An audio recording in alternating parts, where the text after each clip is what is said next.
హుషారుగా చదువుకొని సిలబస్ పూర్తి చేద్దామని అనుకుంటే ఒకటో రెండో నచ్చని సబ్జెక్టులు ఉంటాయి.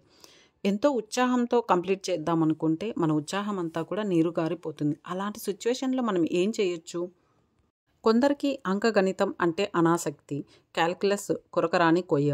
అదే కంప్యూటర్ ప్రోగ్రామింగ్ అంటే అమితాసక్తి, ఫైనాన్స్ అంటే ఇష్టం ఉండి స్టాటిస్టిక్స్ తలనొప్పి వ్యవహారం అనుకునేవారు కొంతమంది. అలాగే అనాటమీ ఆసక్తికరంగా ఉండొచ్చు, ఫార్మకాలజీ అస్సలు మింగుడు పడకపోవచ్చు. ఏదైనా కోర్సు పూర్తి చేయాలంటే నచ్చని సబ్జెక్టులు ఎంతో కొంత చదివి పూర్తి చేయాల్సిందే. బాగా నచ్చిన సబ్జెక్టులను ఒకటో రెండు అధ్యాయాలు తలకెక్కవు. అందరూ చదివేశారు, నేనే చదవలేకపోతున్నా అన్న దిగులు కూడా మనకి వస్తూ ఉంటుంది. ఎంత కఠినమైన పాఠమైనా నేర్పేది ఒకటే, దానికి తగ్గ ప్రతిఫలం ఉంటుంది. అది నచ్చని పాఠం చదవడం వల్ల వచ్చే లాభం అనుకుందాం. మరి నష్టం ఫెయిల్ అవ్వడం, తక్కువ మార్కులు రావడం, దానితో ర్యాంకు పడిపోవడం. మొదట కోర్సులో ఈ సబ్జెక్టు ప్రాధాన్యం తెలుసుకోండి. చదవకపోవడం వల్ల ఎంత నష్టమో అంచనా వేసుకోవాలి. నచ్చినా నచ్చకపోయినా పాఠ్యాంశాలు చదవాల్సిందే కాబట్టి అవి తెచ్చే సవాల్ను ఎలా దాటి రావచ్చో తెలుసుకుందాం. పాఠం నచ్చకపోతే దాన్ని చదవడానికి సందేహిస్తూ అయిష్టంగా పక్కన పెట్టేస్తాం. న్యూటన్ సూత్రపు జడత్వం గుర్తుంది కదా మీ అందరికీ? ఏదైనా శక్తి దాన్ని కదిలించేదాకా ఏ వస్తువైనా యథాతథ స్థితిలోనే ఉంటుందని. ఆ కదలిక చిన్న కుదుపు కావచ్చు, బలంగా నెట్టడం కావచ్చు. అలాగే మన ప్రయత్నం ఉంటేనే కదలకుండా ఉన్న నచ్చని పాఠం కూడా ముందుకు సాగుతుంది.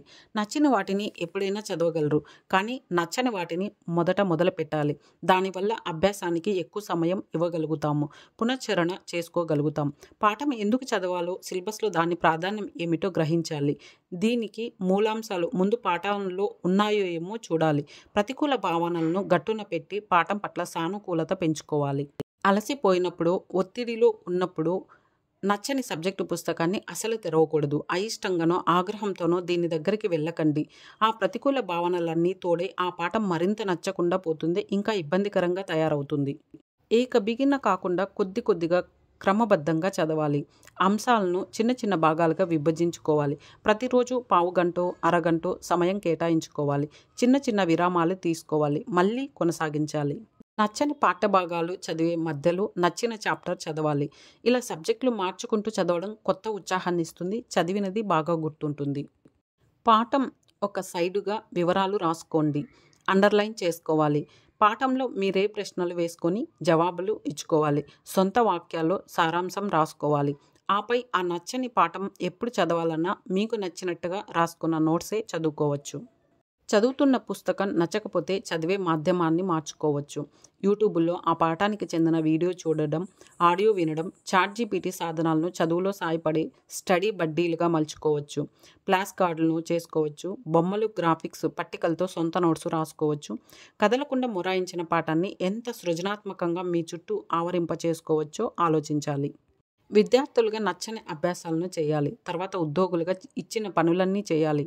ఒక నచ్చని పాఠం చదవడంలో చూపే నేర్పు, నిబద్ధత జీవితంలో ఎదురయ్యే ఎన్నెన్నో నచ్చని అంశాలను ఎలా అధిగమించాలో నేర్పే చిన్న పాఠం అనుకోండి.